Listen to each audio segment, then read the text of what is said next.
Libro segundo. El navío L'Orient. 1. El número 24.601 se convierte en el número 9.430. Habían apresado de nuevo a Jean Valjean. El lector nos agradecerá que no entremos en detalles dolorosos. Nos limitaremos a reproducir dos sueltos que aparecieron en la prensa de la época pocos meses después de los acontecimientos sorprendentes sucedidos en Montreuil-sur-Mer. Se trata de unos artículos un tanto sumarios. Recordemos que por entonces no existía aún la Gazette de Tribunaux.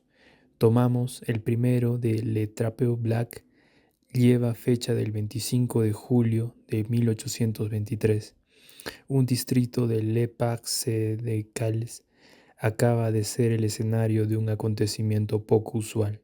Un forastero en esta provincia, apellidado señor Madeleine, había vuelto a poner en marcha desde hacía unos años, merced a sistemas recientes, una antigua industria local, la fabricación de azabache.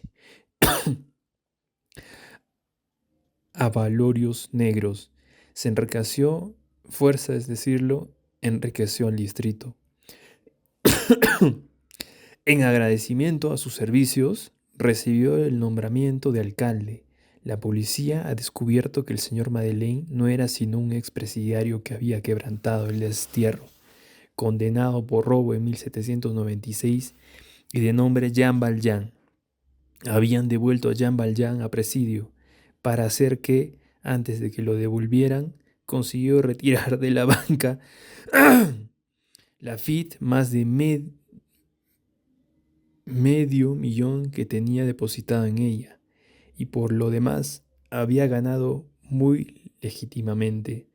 Por lo que dicen, en su actividad de comerciante no se ha podido averiguar desde que volvió a ingresar en el presidio de Tolón, donde ha ocultado Jean Valjean dicha cantidad. El segundo artículo, aún más detallado, está tomado de Le Journal de París y es de la misma fecha. Acaba de comparecer ante el Tribunal de lo Criminal de Le Bar y en circunstancias que llaman la atención, un expresidiario liberado llamado Jean Valjean.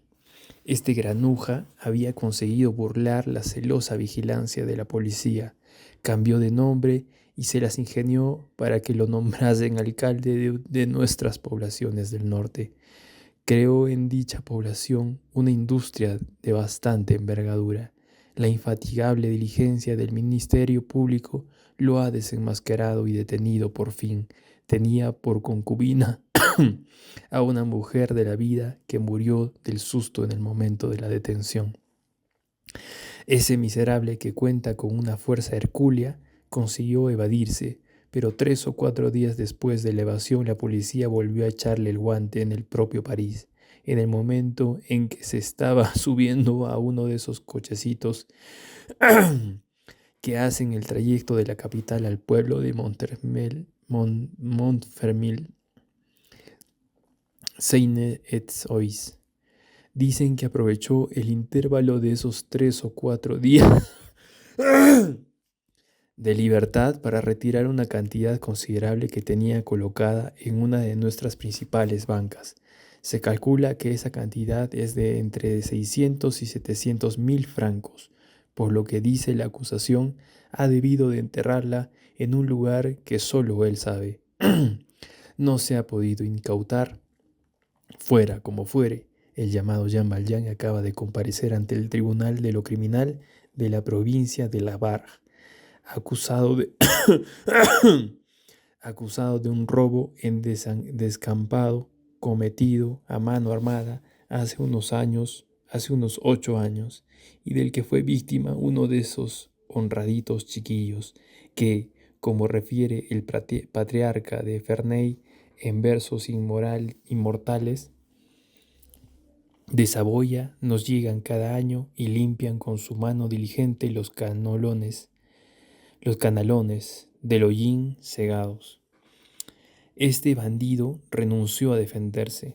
El habilidoso y elocuente representante del Ministerio Público dejó probado que el robo se había cometido con cómplices y que Jean Valjean pertenecía a una pandilla de ladrones del sur de Francia. En consecuencia, contra Jean Valjean, declarado culpable, se dictó la sentencia de pena de muerte. El criminal rechazó recurrir en casación. El rey, con su inagotable clemencia, se ha dignado conmutarle esa pena por la de trabajos forzados a perpetuidad. Se ha enviado en el acto a Jean Valjean al presidio de Tolón. Recordemos que Jean Valjean tenía en Montreuil-sur-Mer costumbres piadosas. Algunos periódicos, entre otros Le Constitutionnel, presentaron esta conmutación como un logro del partido de los curas. Jean Valjean cambió de número en presidio. Se llamó 9430. Por lo demás, digámoslo ahora mismo y debemos carpetazo al asunto. Al desaparecer el señor Madeleine, desapareció la prosperidad de Montreuil-sur-Mer. Cuanto previo durante su noche de fiebre y titubeos ocurrió. Cuando él faltó el alma efectivamente. Cuando él desapareció, hubo en Montreuil-sur-Mer ese reparto egoísta de las magnas existencias caídas, ese despedazamiento fatídico de los asuntos florecientes que ocurre a diario, sin que se note en la comunidad humana y en que la historia solo se fijó una vez porque ocurrió tras la muerte de Alejandro. Los lugartenientes se coronan reyes, los contramaestres se convirtieron en fabricantes improvisados. Surgieron las rivalidades envidiosas. Los grandes talleres del señor Madeleine cerraron. Los edificios se convirtieron en ruinas. Los obreros se dispersaron. Unos dejaron la comarca, otros dejaron el oficio. Todo a partir de entonces se hizo a lo pequeño en vez de a lo grande. Por el lucro, en vez de hacerse para el bien, no había ya centro. Competidores por todas partes y competidores encarnizados. El señor Madeleine mandaba en todo y dirigía. Cuando él cayó, cada cual fue a lo suyo. Tras el espíritu de organización llegó el espíritu de lucha. Tras la cordialidad llegó la codicia y tras la benevolencia del fundador para con todos, los odios mutuos. Las hebras que había anudado el señor Madeleine se enredaron y se rompieron, falsificaron los procedimientos, envilecieron los productos, mataron la confianza, disminuyeron las salidas, hubo menos encargos, bajaron los salarios, los talleres pararon, llegó la quiebra. Y después los pobres se quedaron sin nada, todo se desvaneció. El propio Estado notó que en alguna parte habían aplastado a alguien. Menos de 4 años después de la sentencia del Tribunal de lo Criminal, que dejaba sentado en beneficio del presidio, que el señor Madeleine y Jean Valjean eran la misma persona, los gastos de recaudación de los impuestos se habían duplicado en el distrito de Montreuil-sur-Mer, y el señor de Villeneuve lo comentaba en el Parlamento en el mes de febrero de 1827. 2. ¿Dónde podrán leerse 2 versos que son quizá de mano del diablo? Antes de seguir adelante, conviene contar con cierto detalle un hecho singular que ocurrió por esa misma época en Montfermil y que quizá no deja de tener ciertas coincidencias con algunas conjeturas del Ministerio Público. Existe en la comarca de Montfermil una superstición muy antigua, tanto más curiosa y tanto más valiosa cuanto que una superstición popular en las proximidades de París es como un aloe en Siberia. Somos de los que respetan todo, cuanto se halle en estado de planta exótica. Esta es la superposición de Montfermil. Se cree que el diablo escogió el bosque desde tiempos inmemorables para esconder en él sus tesoros. Las mujerucas afirman que es frecuentemente encontrarse al caer el día en los lugares recoletos del bosque a un hombre negro con aspecto de carretero o de leñador, calzado con zuecos, vistiendo unos pantalones y un blusón de retor, al que es posible reconocer porque en vez de gorra y sombrero lleva en la cabeza 2 cuernos gigantescos. Eso es algo que no puede por menos de facilitar que lo reconozcan. Ese hombre suele estar abriendo un hoyo. Hay 3 formas de sacarle partido a ese encuentro. Voy a tomar agua.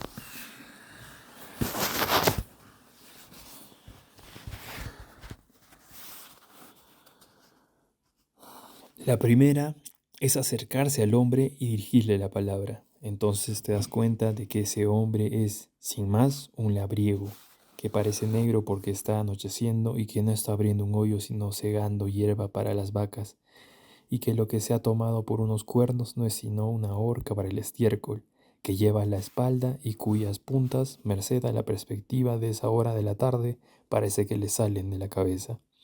Te vuelves a casa y te mueres esa misma semana.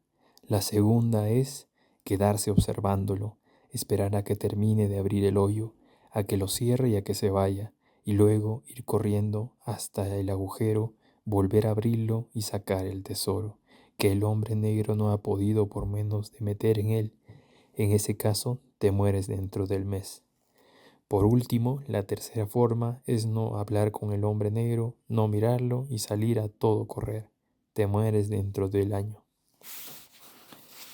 Como las 3 formas tienen sus inconvenientes, la segunda, que al menos brinda ciertas ventajas, entre otras al de tener un tesoro, aunque no sea más que un mes, es la que con más frecuencia suele adoptarse. Los hombres osados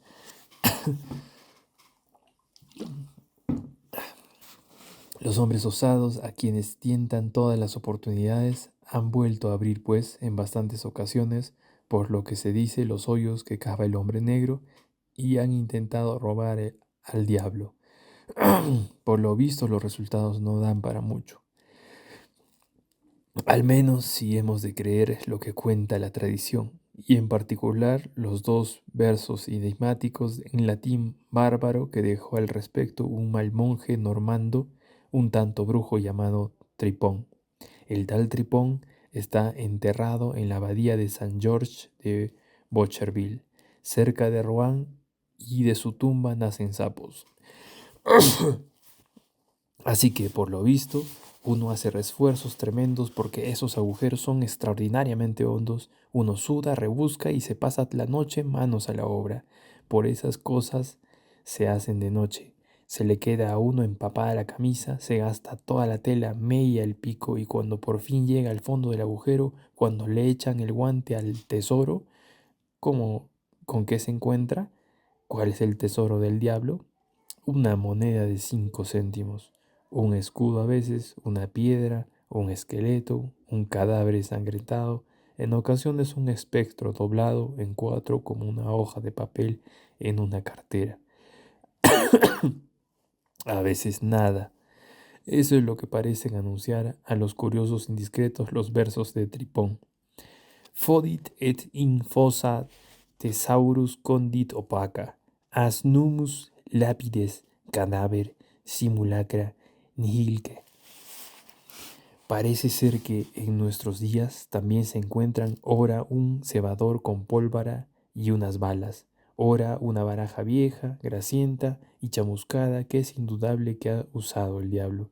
Tripón no deja constancia de esos 2 hallazgos, dado que Tripón vivió en el siglo XII y no parece verosímil que el diablo inventara la pólvora antes que Roger Bacon, ni los naipes antes de Carlos XVI. Carlos VI. Por lo demás, quien juegue con esos naipes puede tener la seguridad de que perderá cuanto posea. Y en cuanto a la pólvora del cebador, tiene la propiedad de hacer que la escopeta te reviente en plena cara. Ahora bien, muy poco tiempo después de la época en que opinó el Ministerio Público que el presidiario liberado Jean Valjean, durante su breve evasión de unos días, había andado rondando por las inmediaciones de Montfermeil.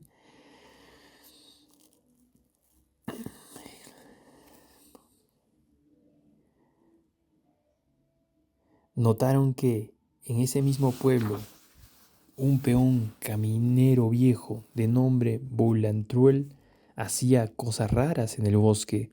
Se decía en la comarca que el tal Boulatruelle había estado en presidio. La policía lo vigilaba hasta cierto punto y como no encontraba trabajo en alguna parte, la administración lo empleaba como peón a precio de salto, a precio de saldo en la trocha que va de Gagny a Lagny.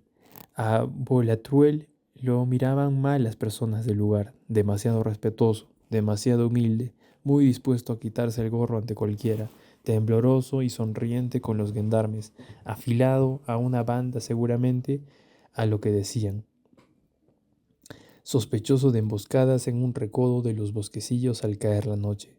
Solo tenía a su favor que era un borracho. Esto es lo que a la gente le parecía que había notado. Desde hacía una temporada, Boulatruelle dejaba muy temprano la tarea de empedrar la carretera y de su mantenimiento y se iba al bosque con el pico. Se lo encontraban por la noche en los claros más desiertos, entre las malezas más silvestres. Parecía buscar algo y a veces cavaba hoyos. Las mujerzuelas que pasaban lo tomaban y entrada por Belcebú, luego reconocían a Boulatruelle, cosa que no las dejaba mucho más tranquilas. Aquellos encuentros parecían contrariar mucho a Boulatruelle. Era patente, era patente que intentaba ocultarse y en lo que hacía había algún misterio. En el pueblo decían, está claro que ha debido de aparecerse el diablo. Boulatruelle lo ha visto y anda buscando. Por cierto, ¿de qué es capaz de echarle la mano a la talega de Lucifer? Los discípulos de Voltaire añadirían, ¿pillará Boulatruelle al diablo o será el diablo el que pilla a Boulatruelle? Las viejas se santiguaban mucho. En estas, Boulatruelle dejó de andar enredando por el bosque y volvió con regularidad a su labor de peón caminero. La gente empezó a hablar de otra cosa. No obstante, a algunas personas no se les había pasado la curiosidad y pensaban que todo aquello tenía que ver probablemente no con los fabulosos tesoros de la leyenda, sino con algún proverbio más serio y más palpable que los billetes del Banco del Diablo, y cuyo secreto debía de haber sorprendido a medias el peatón caminero. Los más intrigados eran los maestros de escuela y el tabernero Thenardier, que se llevaba bien con todo el mundo y no le había hecho ascos a trabar amistad con Boulatruelle. Estuvo en presidio, decía Thenardier. Son cosas que pasan. Nunca se sabe ni quién está ni quién estará. Una noche el maestro de escuela afirmaba que en otros tiempos la justicia habría indagado qué iba a hacer Boulatruelle al bosque, que no le habría quedado a este más remedio que contarlo y que si hubiese sido menester le habrían dado tormento y Boulatruelle no habría aguantado, por ejemplo, el tormento del agua. Vamos a darle el tormento del vino, dijo Thenardier. Entre cuatro hicieron beber al anciano peón caminero. Boulatruelle bebió muchísimo y habló poco. Combinó con arte admirable y en unas proporciones magistrales la sed de un goliardo y la discreción de un juez. No obstante, a fuerza de volver a la carga y de relacionar y exprimir las pocas palabras oscuras que se le escaparon, esto es lo que creyeron entender Thenardier y el maestro de escuela. Una mañana, cuando Boulatruelle iba a trabajar con las claras del alba, le sorprendió ver en un rincón del bosque, debajo de un matorral, una pala y un pico, como quien dice escondidos, pero por lo visto pensó que debían de ser la pala y el pico de Sixforce, el aguator, y no se volvió a acordar del asunto. Pero al atardecer de ese mismo día vio, al aparecer, sin que lo pudiera ver a él, porque lo tapaba un árbol muy grande que iba desde la carretera hacia lo más intrincado del bosque, un individuo que no era ni poco ni mucho de la zona y a quien él, Boulatruelle, conocía muy bien, lo que Thenardier tradujo por un compañero de presidio. Boulatruelle se negó obstinadamente a decir cómo se llamaba. El tal individuo llevaba un paquete, un objeto cuadrado que parecía una caja grande o una arqueta pequeña. Boulatruelle se quedó muy sorprendido. aunque hasta que no hubieron transcurrido 7 u 8 minutos, no se le ocurrió, a lo que decía, seguir al individuo, pero ya era demasiado tarde. El individuo ya se había internado entre los matorrales, se había hecho de noche y Boulatruelle no pudo darle alcance. Tomó entonces la decisión de vigilar las lindes del bosque. Había luna. Transcurridas 2 o 3 horas, Boulatruelle vio al individuo de Marras salir de entre los árboles y ahora ya no llevaba la arquera o el maletín, sino un pico y una pala. Boulatruelle dejó que pasara el individuo y no se le ocurrió dirigirle la palabra, porque se dijo que el otro era 3 veces más fuerte que él e iba armado con un pico, y que lo más seguro era que se lo cargase en cuanto lo reconociera y viera que él también lo habría reconocido. Conmovedoras efusiones de dos viejos compañeros que se vuelven a encontrar, pero la pala y el pico fueron como una iluminación para Boulatruelle. Fue corriendo a los matorrales de por la mañana y ya no había ni pala ni pico. Sacó de ello la conclusión de que el individuo se había internado en el bosque. Había cavado un hoyo con el pico, había enterrado la arquera y había vuelto a cerrar el hoyo con la pala. Ahora bien, la arqueta era demasiado pequeña para que pudiera haber un cadáver, así que tenía que haber en ella dinero.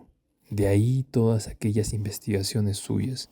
Boulatruelle había explorado, escudriñado y registrado en todos los lugares en que le pareció que habían removido la tierra hacía poco.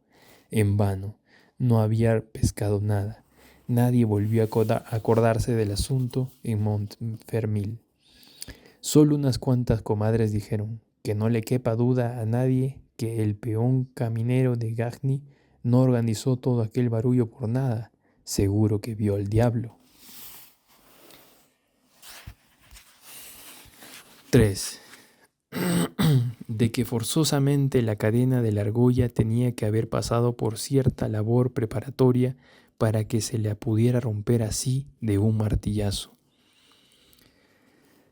A finales de octubre de ese mismo año de 1823, los vecinos de Tolón vieron entrar en el puerto tras un temporal y para reparar varias averías el navío L'Orient, que más adelante utilizaron en Brest como barco escuela y pertenecía a la sazón de la escuadra del Mediterráneo. El barco, por muy tocado que estuviera, porque el mar lo había maltratado, causó un gran efecto al entrar en la rada. Llevaba, no recuerdo ya qué pabellón, que le valió el saludo reglamentario de 11 cañonazos, que él devolvió puntualmente, 22 en total. Se ha calculado que en salvas, tratemos regios y militares, intercambios de escandaleras corteses, señales de etiqueta, requisitos de radas y ciudadelas, amaneceres y puestas de sol que saludan a diario todas las fortalezas y todos los barcos de guerra, puertas abiertas y cerradas, etc. El mundo civilizado gastaba la pólvora en toda la tierra, cada 24 horas, con 150.000 cañonazos inútiles. A 6 francos cada cañonazo son 900.000 francos diarios, 300 millones al año que se van en humo. Esto no es sino un detalle. Mientras tanto, los pobres se mueren de hambre. En el año 1823 era lo que la Restauración llamó la época de la Guerra de España. En aquella guerra se daban muchos acontecimientos en uno solo y sucedían muchas cosas peculiares. Un asunto de familia de gran envergadura para la Casa de Borbón, la rama francesa socorrida y protegida a la rama de Madrid, es decir, ejercía de primogénita, era un retorno aparente a nuestras tradiciones nacionales, que complicaba la servidumbre y la sujeción a los gobiernos del norte. El duque de Angulema, a quienes los periódicos liberales llamaban el héroe de Andújar, encajaba con gran esfuerzo en una actitud triunfal que desentonaba un tanto con su aspecto apacible. El terrorismo viejo y muy real del Santo Oficio entraba en lisa con el terrorismo quimérico de los liberales Los sans-culottes resucitaban, para mayor susto de las ancianas de buena sociedad, con el nombre de descamisados. La mayoría obstaculizaba el progreso, al que tildaban de anarquía. Las teorías de 1789 se atascaban de pronto en la zapa.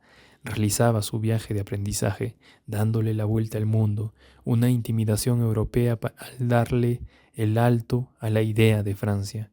Codo a codo con el príncipe de la Casa Real y generalísimo el príncipe de Carignano, más adelante Carlos Alberto, se enroló en la cruzada de los reyes contra los pueblos como voluntario, luciendo charreteras de granadero, de lana roja. Los soldados del imperio entraron otra vez en campaña, pero tras 8 años de descanso, envejecidos, tristes, con la escarapela blanca, la bandera tricolor, la enarboló en el extranjero un puñado heroico de franceses, de la misma forma que se enarboló la bandera blanca de Clovensa 30 años de antes. Los monjes empezaron con nuestra clase de tropa. Las bayonetas volvieron a ajustarse las cuentas al espíritu de la libertad y de la novedad. Se reprimieron los principios a cañonazos. Francia deshizo por las armas lo que había hecho con la inteligencia. Por lo demás, los jefes enemigos vendidos, los soldados titubeantes, millones asediando las ciudades, ningún peligro militar y no obstante, estallidos posibles como en cualquier mina tomada por sorpresa e invadida, poca sangre vertida, poco honor conquistado, vergüenza para unos cuantos y gloria para nadie. Tal fue esa guerra que hicieron unos príncipes que descendían de Luis XIV y dirigieron unos generales que procedían de Napoleón. Tuvo la triste suerte de no tener parecido alguno, ni con la guerra de altura, ni con la política de altura. Algunos hechos de armas tuvieron su importancia, la toma del Trocadero, entre otros. Fue una acción militar hermosa, pero en resumidas cuentas volvemos a decirlo, las trompetas de esa guerra desafían en conjunto. Fue sospechoso la historia de la razón. Francia, cuando a ésta le cuesta aceptar ese triunfo falso, pareció evidente que algunos oficiales españoles a cuyo cargo corría la resistencia se doblegaban con excesiva facilidad y la idea de la corrupción se desprendió de la victoria. Dio la impresión de que, más que ganar las batallas, alguien se había ganado a los generales y los soldados vencedores regresaron humillados. Guerra amenguadora, efectivamente, donde puede leerse Banco de Francia en los pliegues de la bandera. Los soldados de la guerra de 1808, a quienes se les había venido encima con fuerza formidable Zaragoza, fruncían el ceño en 1823 al ver con qué facilidad se abrían las puertas de las ciudades y empezaban a echar de menos a Palafox. Así es el carácter francés. Prefiere enfrentarse a Rostochin que a Ballesteros, desde un punto de vista aún más alegre, en el que conviene insistir también. Esta guerra, que en Francia ofendía al espíritu militar, indignaba al espíritu democrático. Era una empresa de sojuzgamiento. En aquella campaña, el objetivo del soldado francés, hijo de la democracia, era conquistar un yugo para otros. Contrasentido repugnante, lo propio de Francia es despertar el alma de los pueblos, no asfixiarla. Desde 1792, todas las revoluciones en Europa son la Revolución Francesa. Francia irradia libertad. Es un hecho solar. Quien no lo vea es ciego, lo dijo Bonaparte. La guerra de 1823, un atentado contra la generosa nación española, era pues al mismo tiempo un atentado a la Revolución Francesa. Ese abuso de autoridad monstruoso era obra de Francia, obra realizada a la fuerza, pues si descartamos las guerras liberadoras, todo cuanto hacen los ejércitos lo hacen a la fuerza. Lo indica la expresión obediencia pasiva. Un ejército es una peculiar obra maestra que consiste en una combinación en que la fuerza es la consecuencia de una gigantesca cantidad de impotencia. Tal es la explicación de la guerra, que es algo que lleva a cabo la humanidad contra la humanidad pese a la humanidad. En cuanto a los Borbones, la guerra de 1823 les fue fatídica. La tomaron por un éxito. No vivieron el peligro de matar una idea con una consigna. Se confundieron en su ingenuidad hasta el punto de introducir en su asentamiento, a modo de elemento de fuerza, el factor debilitante de un crimen.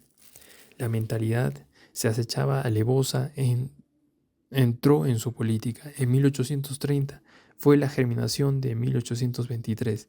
La campaña de España pasó a ser en sus consejos un argumento a favor de imposición por la fuerza y de las aventuras de derecho divino, puesto que Francia había devuelto el poder en España al rey neto. Bien podía volver a implantar la monarquía absoluta en casa propia. Cayeron en ese terrible error de confundir la obediencia del soldado con el consentimiento de la nación. Confianzas así llevan a los tronos a la perdición. No hay que quedarse dormido ni a la sombra de un manzanillo ni a la sombra de un ejército.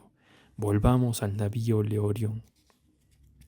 Durante las operaciones del ejército al mando del príncipe generalísimo, una escuadra navegaba por el Mediterráneo. Acabamos de decir que Leorión pertenecía a esa escuadra y que los avatares del mar lo devolvieron al puerto de Tolón. Hay en la presencia de un barco de guerra en un puerto un no sé qué que atrae al gentío y lo tiene pendiente de ella. Es que ese algo es grande y el gentío le gusta lo que es grande. Un barco de crucero es uno de los encuentros más espléndidos que puede tener la genialidad del hombre en el poderío de la naturaleza. Un barco de crucero lo componen a la vez lo más pesado y lo más liviano, porque tienen que vérselas al tiempo con las tres formas de la sustancia, lo sólido, lo líquido y lo gaseoso, y tienen que luchar contra las tres. Tiene 11 garfitos de hierro para aferrar el granito del fondo del mar, y más allá, y más antenas que los insectos voladores para hacerse con el viento de las nubes. Le sale el aliento por los 120 cañones como por unos clarinetes enormes y responde con altanería al rayo. El océano intenta extraviarlo con la ominosa semejanza de sus olas, pero el navío tiene su forma.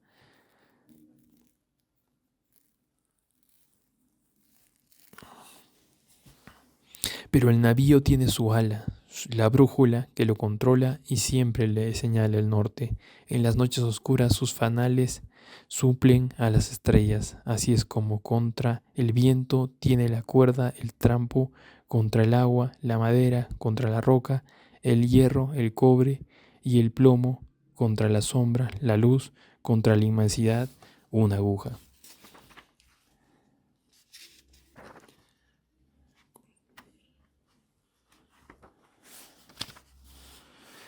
Si queremos hacernos una idea de todas esas proporciones gigantescas cuyo conjunto constituye el barco de crucero, basta con entrar en una de las aterazadas cubiertas y de 6 pisos de los puertos de Brest o de Tolón. Los barcos en construcción están allí, por así decirlo, metidos en una campana. Esa viga colosal es una verga, esa gruesa columna de madera que hay en el suelo y se alarga hasta perderse